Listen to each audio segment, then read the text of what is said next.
अस्सलाम वालेकुम। 19वीं सदी में हम उर्दू नस्र की तारीख पेश कर रहे हैं। उर्दू नस्र में हम फोर्ट विलियम कॉलेज की बात कर रहे हैं। फोर्ट विलियम कॉलेज में आज हमारे पास एक अहम नाम है जिसका हम तारुफ पेश करेंगे। वो अहम नाम है हमारे पास जॉन बोथविक गिलक्रिस्ट। आज की इस वीडियो में हम इन्हीं के बारे में बात करेंगे। सवानही तारुफ देके गिलक्रिस्ट 19 जून 1759 को स्कॉटलैंड के शहर एडिनबरो में पैदा हुए। इन्होंने इब्तदाई तालीम के बाद तिब की तालीम हासिल की। तलाश मुआश में पहले वेस्ट इंडीज गए और वहाँ चंद साल रहकर 1782 में वो ईस्ट इंडिया कंपनी में असिस्टेंट सर्जन की हैसियत से हिंदुस्तान आए, मुंबई में तैनात हुए। इसके बाद इनका तबादला बंगाल में कर दिया गया। बंगाल आर्मी के मुंबई दस्ते में नायब सर्जन की हैसियत से शामिल हुए। फिर लश्कर के साथ इनका तबादला सूरत से फतेहगढ़ जिला फैजाबाद हुआ। हिंदुस्तान में कयाम के दौरान गिलक्रिस्ट को यह एहसास हुआ कि यहाँ की आवाम की असल जबान फारसी नहीं बल्कि हिंदुस्तानी यानी उर्दू है। इस शौर ने इनके अंदर जबान सीखने का शौक पैदा किया। कयाम सूरत के जमाने में ही इन्होंने उर्दू जबान की लुगत और कवायद तैयार करने का मंसूबा बनाया। 1785 में इस मंसूबे की तकमील के लिए 1 साल की छुट्टी की दरखास्त दी जो कि मंजूर हुई। छुट्टी के बाद लखनऊ, फैजाबाद, आलाबाद, बनारस और दूसरे मकामात का सफर किया। इस लुगत का पहला हिस्सा 1786 में मुकम्मल हुआ। 1798 में अपने काम की 3 जिल्दें इन्होंने शाया की। एक जिल्द जो थी वो लुगत, दूसरी जो थी वो कवायद और तीसरी जिल्द ज़मीमे पर मुश्तमिल थी। लुगत का पहला हिस्सा 1786 में, दूसरा हिस्सा 1790 में और तीसरा हिस्सा जो है वो 1796 में मुकम्मल हुआ। फिर इन्होंने ओरिएंटल लिंग्विस्टिक के नाम से तीनों जिल्दों का खुलासा मुरतब किया और 1798 में शाया किया। क्रिस्ट इंग्लिस्तान वापस जाना चाहते थे लेकिन लॉर्ड वेज़ली ने इन्हें रोका और कंपनी की सरबराही में इन्हें एक मदरसा कायम करने की तरगीब दी जिसका मकसद कंपनी के नए मुलाजिमीन को उर्दू और फारसी जबान की तालीम देना था। क्रिस्ट ने जाने का इरादा तर्क किया और ओरिएंटल सेमेंड्री के नाम से एक इदारा कायम किया। 1 फरवरी 1799 में मदरसे ने काम शुरू किया और 1800 में मदरसा जो था वो बंद हुआ क्योंकि वेल्सली एक बड़ा इदारा फोर्ट विलियम कॉलेज के नाम से बनाना चाहते थे। इन्होंने 17 जुलाई 1800 को फोर्ट विलियम कॉलेज का इदारा कायम किया जिसकी तारीख 4 मई 1800 रखी गई। 18 अगस्त 18 को वेल्सली ने क्रिस्ट को शुबह हिंदुस्तानी का प्रोफेसर मुकर्रर किया। इस कॉलेज में क्रिस्ट ने उर्दू अदब के लिए बहुत सी खिदमत अंजाम दी। इसकी तरवीज और तरक्की में अहम किरदार अदा किया। क्रिस्ट ने खुद भी किताबें लिखी और दूसरे लोगों से भी लिखवाई। इन्होंने बड़े पैमाने पर किताबों की इशाअत का मंसूबा बनाया लेकिन 23 फरवरी 1804 में कुछ वजूहात की बिना पर अचानक इन्होंने इस्तीफा दिया और इंग्लिस्तान वापस चले गए। इंग्लिस्तान वापस जाने के बाद भी इन्होंने अपनी अदबी जो खिदमत थी वो जारी रखी।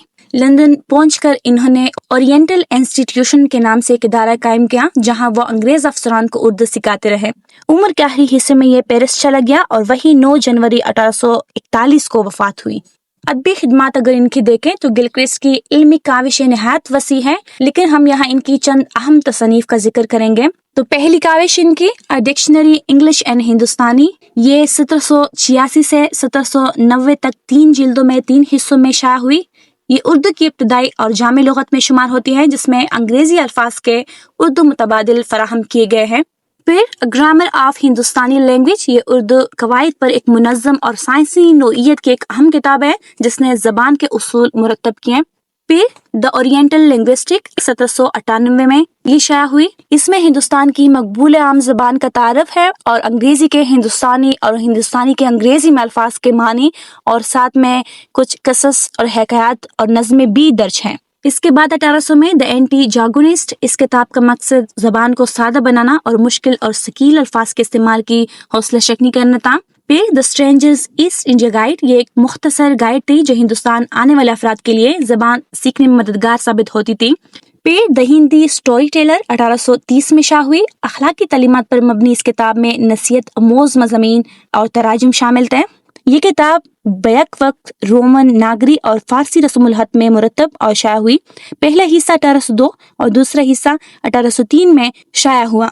इसके बाद द मोरल प्रिसेप्टर अहलाके हिंदी, ये पन्नामा सादी का मंजूम अंग्रेजी तर्जुमा है जिसे क्रिस्ट ने रस्मिया तर्ज में लिखा। साथ ही इसमें ग्लेडून का नसर में किया हुआ अंग्रेजी तर्जुमा भी शामिल है। आखिर में मजर अली खान वेला का तर्जुमा पन्नामा सादी हिंदुस्तानी मंजूम भी शामिल है। फिर द हिंदी रोमन अल्टीमेटम, इसमें उर्दू को रोमन रस्मुल खत में लिखने के उसूल बयान किए गए हैं। फिर द ब्रिटिश इंडियन मॉनिटर 806 में इशा हुई। 2 जिल्दों पर मुश्तमिल इस किताब में हिंदुस्तानी ज़बान, माशरत और सियासत पर गुफ्तगू की गई है। फिर हिंदुस्तानी फिलोलॉजी 1810 में इशा हुई। ये इनकी लुगत का एक जदीद और बेहतरीन एडिशन था। और इसके बाद डायलॉग्स इंग्लिश एंड हिंदुस्तानी 1826 में इशा हुई। ये मकलमाती अंदाज में लिखी गई किताब थी जो ज़बान सीखने वाले के लिए निहायत मुफीद थी। दी ओरिएंटल मोबिलिस्ट हकायत लुकमानी को हिंदुस्तानी, फारसी, अरबी, बूझ भाषा और संस्कृत में तर्जुमा किया और फिर इन्हें रोमन रस्मुल खत में लिखा। तो ये तो वो तसनीफ थी जो गिलक्रिस्ट ने लिखी, मुरतब की और इन्हें शाया कराया। इसके अलावा गिलक्रिस्ट का सबसे बड़ा अदबी कारनामा वो अदबी सरमाया भी है जो इन्होंने मकामी अदीबों से तख्लीक करवाया। फोर्ट विलियम कॉलेज में इन्होंने अदीबों को जमा किया और इनसे सादा उर्दू में किताबें लिखवाई। इसमें बागो बहार ये मीर अमन दहलवी ने लिखी, गंज खुबी ये भी मीर अमन दहलवी ने लिखी, आराइश महफिल हैदर बख्श हैदरी ने लिखी, तोते कहानी ये भी हैदर बख्श हैदरी की कहानी है, अहलाके हिंदी मीर बहादुर अली हुसैनी ने लिखी, फिर मदुनल कम कुंडला मजर अली खान विला ने लिखी।